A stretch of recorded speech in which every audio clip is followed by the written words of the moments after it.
કોણ લડી રહ્યું છે? કાકા, આ ગામમાં આ જોર જોરથી કોણ લડી રહ્યું છે?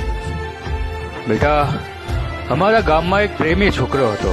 પ્રેમમાં એટલો ડૂબ્યો કે પ્રેમમાં ને પ્રેમમાં મરી ગયો, અને ત્યારથી એની આત્મા જ્યાં ને ત્યાં ભટક્યા કરે છે. કાકા, એની કહાની શું હતી? હા, સંભળાવું છું, સાંભળો.